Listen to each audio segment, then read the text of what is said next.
Hurricane Center is now forecasting an unsurvivable storm surge of up to 20 feet from Hurricane Helene.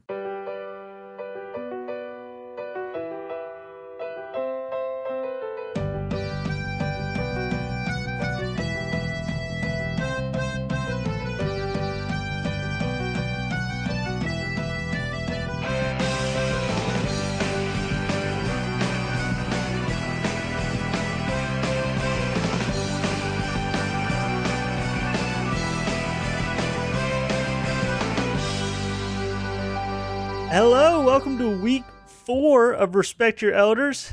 You got me, Kevin, and Jacob here, and we've pulled in Colt for the week after his nice little grilling. Well, thanks for having me, guys. It's wonderful to be here. First time in probably 2 years. Yeah. Been a minute for sure. We'll hop into the last week's scores. Finally had some really high scoring games in there. You know, Chris up there getting the top. Nope.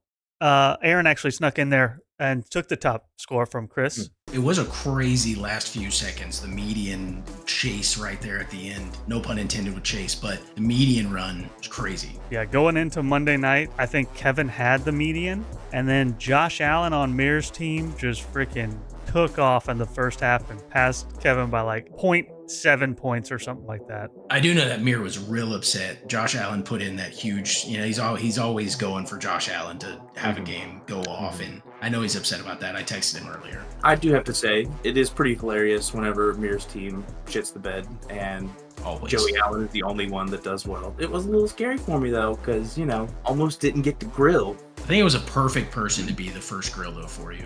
I don't know. Actually, it's kind of sad if you think about it. 4 of the scores last week, pretty easy wins for those 4. But yeah, that battle for the median was insane. Like we said, Miller jumped up there. And then Alex, last 3 minutes of the Jags game, actually jumped Miller by less than a point. And then we saw Garrett and Chase's game creeping up. Garrett was looking to get that 2-0 and was at 91, only a few points away. And then basically the last play of the Bengals game, got a 1-yard touchdown to Zach Moss to have Chase jump Garrett and the median by again less than a point. An insane passing around of the median. Ends up Chase gets the 2-0. Literally every winner of the week got a 2-0. Chase ruins the whole night for all of those people hoping to get that median. That's got to be one of the closest medians we've had. I mean, it was 0.6 points. Like, that's insanely close. Probably the closest the most involved median too. There was legit 5 teams that were juggling around for it at the end of it. As Kevin was saying, I don't have the data to check, but I would have to say a median between 5 teams within 3.5 points of each other has never happened before. What you just love about it, some of those people were obviously going to lose their games. True. But they still had the hope of getting a win with that median. Well, it definitely was one of my top favorite medians because it's, one of I think 3 or 4 that I've actually been on the upper side of. There you go. I do have some grievances that I feel like I need to air out with you guys. I was on your guys' show once before, and that was kind of like the episode where you guys kind of just pounded my mediocrity into me. You guys saw what happened to my team right after that. So it hurt because I know you guys did that on purpose. You guys gave me the curse. I kind of held on to it for many, many years. The elder curse was supposed to be a thing that went to people who were on the show. But then once I went on the show, it just kind of stuck. That is actually how the decision worked after we saw you get the 116, pretty solid score, and the 2-0. We were like, should we bring him back on? It looks like that curse might be wearing off a little bit. Need to put him back down where he goes. I got to say, that is upsetting. Thank you, guys. Every guest we've had on, we've had predictions for the upcoming games. Chase and Miller, first 2 guests, combined for 4 out of 10 correct predictions there, so not great. Worse than a coin flip. Aaron went 5 for 5 in his prediction. Also, almost perfectly nailed Chase and Garrett's game. He predicted 98 to 91, and it was 94 to 91. He got a lot of magic from that shit talking. Miller did, so. A lot of people are going to be asking for Miller's services soon.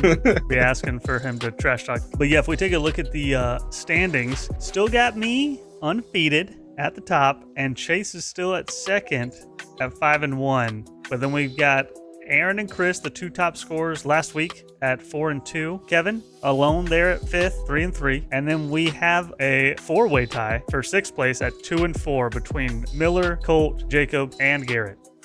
And Alex coming up at the bottom with no wins. Been there before. You just know that Alex Apocalypse is brewing. Colt, while we have you here, got a few questions for you. We already talked about it, but how's it feel to get that first grill finally off after the 2 weeks of just holding on to it? Of course, it is upsetting that my first grill wasn't Chris. You know, I was hoping that I could finally take him down, even if it was, you know, a tenth of a point. I don't care. I just want his face in the dirt, metaphorically speaking. I don't want to get any dirt in his mouth in real life. That's gross. But, you know, it's bittersweet because I feel like my team is better than what they've been producing. Out of curiosity, how many grill sessions are you estimating you're actually going to have this season? I'm feeling a lot more of these games are winnable. If I had to choose one in particular, though, it would be that Chris Tastrophe. No one beats me 12 times in a row. I think that my team is going to rise back to mediocrity. I don't think I'm going to be subpar anymore. I think I'm going to be par. Also, subpar. Par is golf. You're supposed to be subpar. That's a good thing. So maybe I will be subpar. In the good way. Maybe that's why your team has been so confused all these years, is everybody was calling them subpar, and we're like, we're doing good. So unfortunately, I know you guys are always looking forward to my ads, but I don't have anything for you today, so we're going to kick it off to Colton for this week's ad. I have the perfect thing. A Samuel Adams Oktoberfest beer. Hey, it's almost October. Finally, I just shoved my keys in my pocket and walked out the door. And Carly thought I was leaving again, but nope.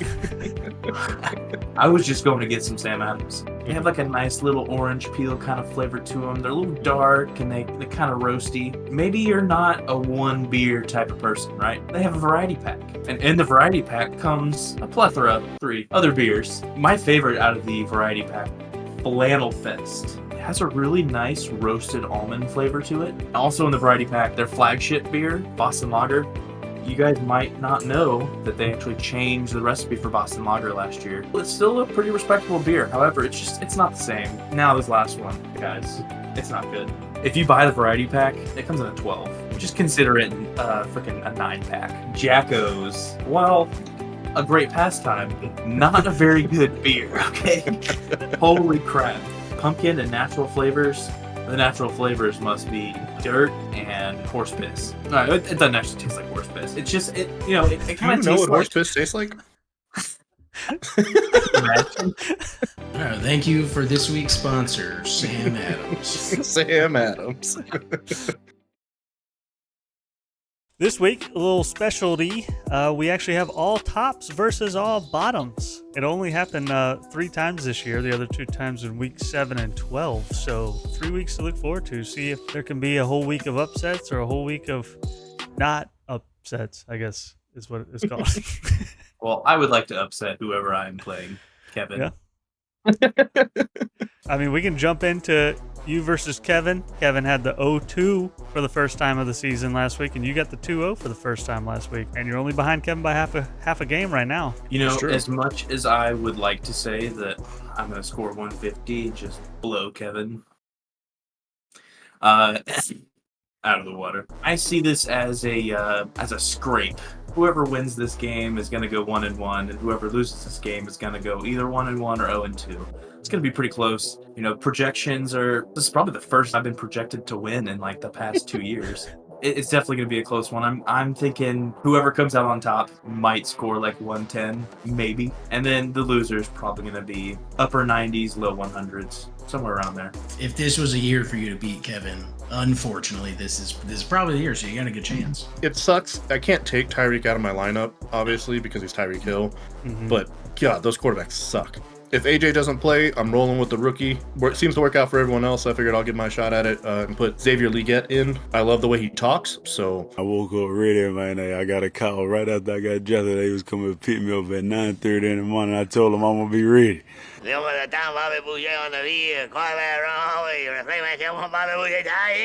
Colt, you are 2-6 against Kevin. Thank you for bringing that up. Yeah. The 2 times that you won, the first time was in 2021. You actually scored 154, which was crazy. The other time you won was whenever Lamar Jackson scored 1 point. So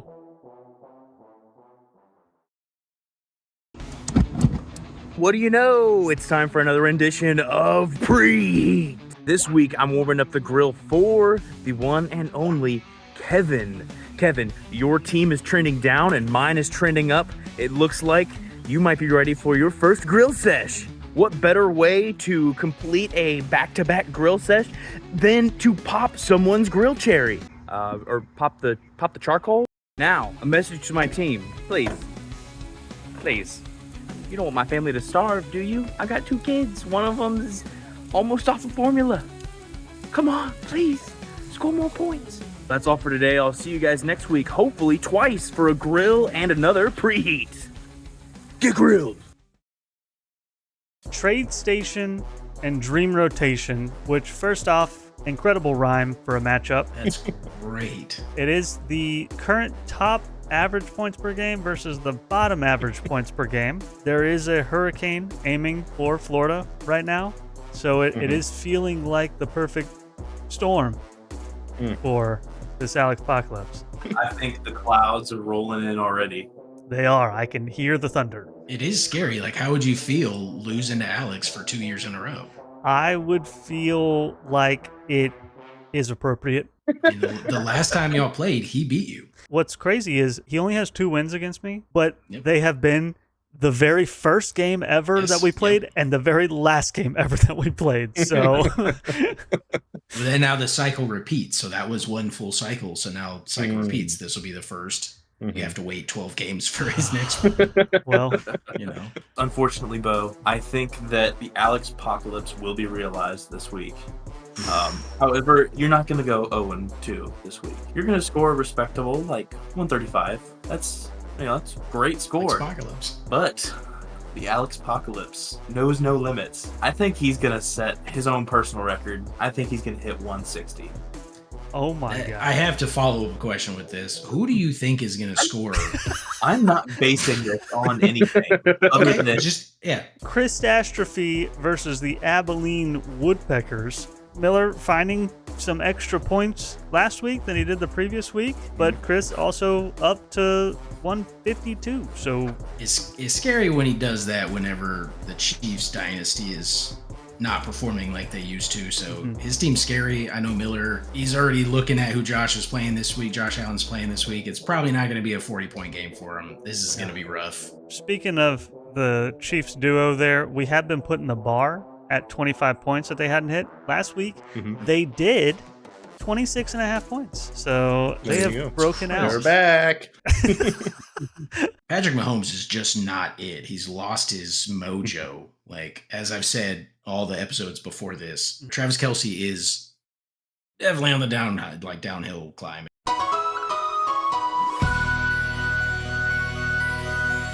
I don't know. As much as I really just don't respect Mir's team at all, I just really don't want to ever choose Chris to win. I feel like he's a mean person. It's just abuse what he's been doing to me. So I think he loses, not by much, because his team is pretty good. I think he's gonna score like 97, but he is losing to Mir's 98. Ooh, close one. So we're Mir's thinking another. still not breaking 100. I feel like that's a more realistic expectation. Rocky Mountain Ghouls versus Magic School Bucks. Garrett had that heartbreaking end to the week, and Jacob never saw a sliver of hope the whole week. So they're both looking for something, both averaging 85 points a game this year. So I really don't have anything to look forward to at this point. I guess rookies, scoring that low is really hurtful. It sucks. I'm very scared of defenses, and Garrett is magic, voodoo. I don't know what word we're using here, but it doesn't make sense. And he's got an easy target this week.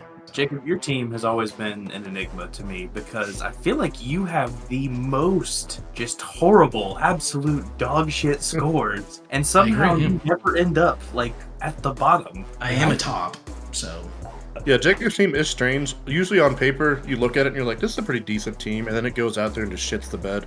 I think this year, everyone kind of expected it not to be great. He was relying on a lot of young players. Garrett, on the other side, is doing his best Aaron impression from last year with his lineup accuracy at 65%. So that is really low. If we just went off of actual potential points, everybody started their best lineup, Garrett would be 4th in points, which is wild. That's how many points he is missing out on. I know he lives close to Aaron. Maybe he can get a little bit of advice from Aaron and figure out how he got out of that funk. Just to put in perspective how much he's missing there, he's missed on about 140 points, which is on average 46 points a week.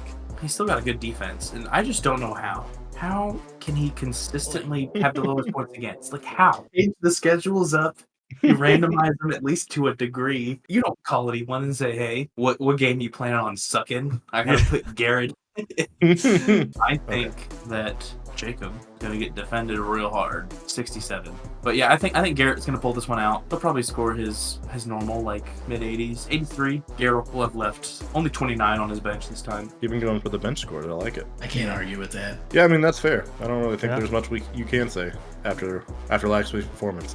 Yeah. The last game, the game of the week, Evans Heaven versus Hungry Hush Puppies. You know, their rivals live right down the street from each other, is also the number 2 and number 3 teams right now. It's going to be a hefty matchup. Aaron has gone up every single week in points. Chase has gone down every single week, but he is still beating Aaron record-wise. So he probably shouldn't keep that pattern up if he wants to beat Aaron, but That's a safe bet. Yeah, and I don't think those patterns can continue forever. I mean, it's not going to be very long before they're one's in negatives and one's in the thousands. So that's true. it's definitely going to end before it gets to that point. No direction I go but down here. So I know it was no luck for Miller back in week 2, but as Jacob here, I'm going to say Aaron is going to lose this game. There's just going to be something that fails here. Oh. It's not going to be like a crazy game. He's still going to score Aaron points, but he's going to lose to Chase this week. Chase's team is top tier. I believe in Chase. You know, I always look forward to this game because I feel like their teams are just so evenly matched all the time. He was so supportive of my team, so I feel like I kind of have to pat him back. I think he's going to do pretty well this game. Their projection is 10 points apart. I think that's about right. Just flip the scores, a 118 to a 108. I think that's probably pretty fair. I think I'll go on record as not putting a thing in here. I don't want to piss off Aaron or Chase, so I'm just gonna keep my mouth shut. Last year, Chase did go 2-0 against Aaron. First game they played 129 to 125, so really close. But week 12 last year, Aaron scored 84 to Chase's 154. And they did have the big trade in the offseason. Fun to see if anything happens there. All right, that's it for this week. Colt, you got any last words you want to say to the league? It's been a tough few years being on the bottom, but know that my grill only gets hotter by the day. Ominous. I like that. I'm turned on. Babies sound awful, and I'm glad me and Kevin live together and don't have babies here. Yep. Oh, they We can't keep be. trying every night to bake one, but we'll see. Not working yet.